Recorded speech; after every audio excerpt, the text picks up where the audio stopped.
अस्सलाम वालेकुम व्यूवर्स, कैसे हैं आप सब। मैं अल्हम्दुलिल्लाह ठीक ठाक हूँ। आज का व्लॉग स्टार्ट करते हैं। आज मैंने किचन की थी क्लीनिंग, तो मुझे कैबिनेट में से मिल गया था ये टिश्यू पेपर रखने का और ये रोल फिर मैं लेकर आई। मैंने कहा ये तो मैं भूली हुई हूँ, पड़ा हुआ है। मुझे मतलब जहन में नहीं रहता, टिश्यू पेपर आते हैं लेकिन मैं इसके लिए लेकर ही नहीं आ रही थी पिछले काफ़ी महीने से। अब तो वैसे भी आपको पता है रमज़ान आ रहा है, इसकी बहुत ज़्यादा ज़रूरत होती है। तो ये मेरे ज़हन में एकदम आया, मैंने कहा चलो लेते हैं। मैं इसके ऊपर शॉपर चढ़ा दूँगी क्योंकि इसका रैपर ना बड़े बुरी तरीके से मेरे से फट गया था। और आज ही दोबारा से धुंध 8 बजे सुबह जब बच्चों के लिए मैंने गेट खोला, इतनी ज़्यादा धुंध थी कि आप यकीन करें सामने वाला प्लॉट नज़र नहीं आ रहा था। उसके अंदर जो दरख्त थे, जो कुछ भी था, कुछ नज़र नहीं आ रहा था। सामने मकान नज़र नहीं आ रहे थे, इतनी ज़्यादा धुंध धुंध थी और ठंड भी थी आज। ये जी मैं पलट के जो धुंध आई है, कहाँ से आई है ये मुझे नहीं पता, लेकिन हमारे एरिया में इंतहा की धुंध थी कि बंदा नज़र नहीं आ रहा था। और ठंड भी थी, जैसे कि 1 दिन पहले बारिश हुई है ना, आपको पता है रात को जो बारिश हुई थी, उसी की वजह से ये ठंड स्टार्ट हुई है दोबारा से। तो ये रात को मैं कल रात को हम फ्रूट्स लेकर आए थे, ऐसे ही शॉपर में पड़े थे। मैंने सोचा इसको भी टोकरी में रख देते हैं। और ये जो है ना ओवन, इसका रुख मैंने चेंज किया, इसके पीछे से सारी आज सफाई की। साथ-साथ ना मैं व्लॉगिंग भी कर रही थी, जैसे-जैसे चीज़ों को सेट कर रही थी। 2 स्विच है ना, आप मैं इधर से भी रख सकती हूँ रुख, इधर से भी कर सकती हूँ। जैसे मैंने सफाई की तो इसका रुख इधर कर दिया। बच्चे कहते हैं यहीं पे रहने दें, ये बहुत अच्छा है, आप इसके आगे कोई चीज़ नहीं रखेंगी, हमें गरम कुछ भी करना होता है ना, पहले आपकी ढेरों सारी चीज़ें साइडों से हटानी पड़ती हैं, फिर ओवन को यूज़ करना पड़ता है। तो बच्चे कहते हैं अब आप इसके आगे कुछ नहीं आपने रखना। तो स्पेस भी कम है ना, उसके आगे वैसे भी कुछ नहीं रखूँगी। ये बना रही थी चाइनीज़ कबाब, बड़ी वाली मेरी बेटी। ये बहुत ही ज़बरदस्त चाइनीज़ कबाब बनाती है और इसके जो इंग्रीडिएंट्स होते हैं ना, वो सही चाइनीज़ न जो रेसिपीज़ में जाते हैं ना, वो वाले यूज़ करती है। जैसे कि ये व्हाइट पेपर है और ब्लैक पेपर है और जी कुटी हुई काली मिर्च, जो कि मेरे से इतनी अच्छी कुटी नहीं थी, इसने छान के यूज़ की थी। और चिकन पाउडर है, सोया सॉस है और हाँ जी, लहसुन का ये जो गार्लिक पाउडर है, ये भी यूज़ करती है और ब्रेड क्रम्ब्स वगैरह, अंडा-वंडा सब कुछ। और क्या है, इसमें आलू और चिकन ये यूज़ करती है, ठीक है?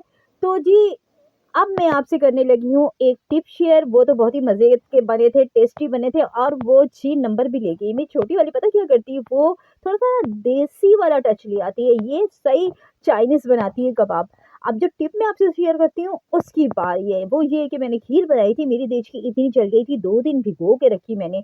अब इसके सब सॉफ्ट हो गया है, ठीक है? लेकिन वो जो ज़िद्दी है ना, अंदर से जला हुआ, उसके लिए 5 मिनट हमने थोड़ा पानी डाल के ना 5 मिनट के लिए बस रख दिया चूल्हे पे।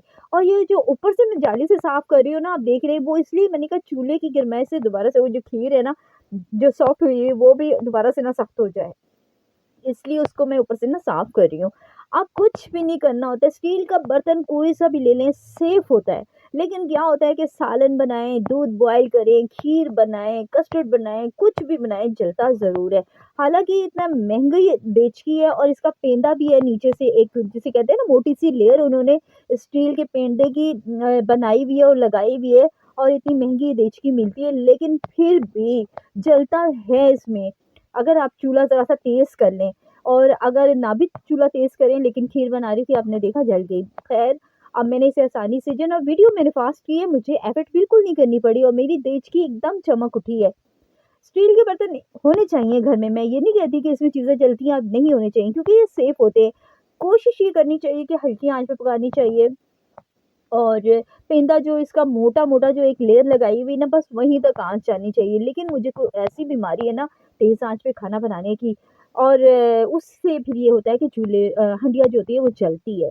ख़ैर मैं अब इसको मान चुकी हुई हूँ, उसकी ज़िद्दी जितने भी थे दाग वो सब निकल गए हुए हैं खीर के। और अभी ये एक स्कॉच ब्राइट से एक दफ़ा मैं इसे मांज रही हूँ ताकि ये बिल्कुल साफ़ हो जाए, क्योंकि मैंने अभी सर्फ़ नहीं और साबुन नहीं यूज़ किया था ना, तो वो यूज़ कर रही हूँ।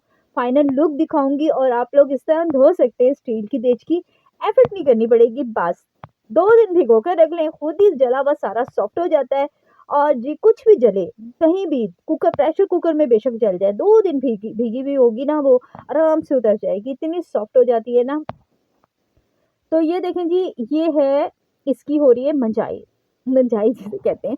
मैं दिखाती हूँ आपको कि ये जो देचकी है ना, इसका मोटा जो पेंदा है ना, वो अलग भी हो जाता है। बेफ़िक्र रहें, मैंने आलू बॉयल करने रखे थे, मेरा पेंदा ही अलग हो गया। बच्ची ने ना काफ़ी देर को चूल्हे पे रखा इसे, तो वो पेंदा ही अलग इस साइड से हो गया। और ये इस तरह मेरी देचकी साफ़ हो गई। वीडियो अच्छी लगे इसको लाइक कीजिएगा, कमेंट्स कीजिएगा और शेयर कीजिएगा ज़्यादा से ज़्यादा फैमिलीज़ में, फ्रेंड्स में, जहाँ भी कर सकते हैं ग्रुप्स में। तो ये जो है ना अब फाइनल लुक दिखाने लगी हूँ और अगर आप लोग नए हैं ना तो मेरे चैनल को सब्सक्राइब किए बगैर बिल्कुल मत जाइएगा। ये देखें कि फाइनल लुक कैसी अच्छी लग रही है, चमक रही है ना, जगमगा रही है ना। तो अल्लाह हाफ़िज़।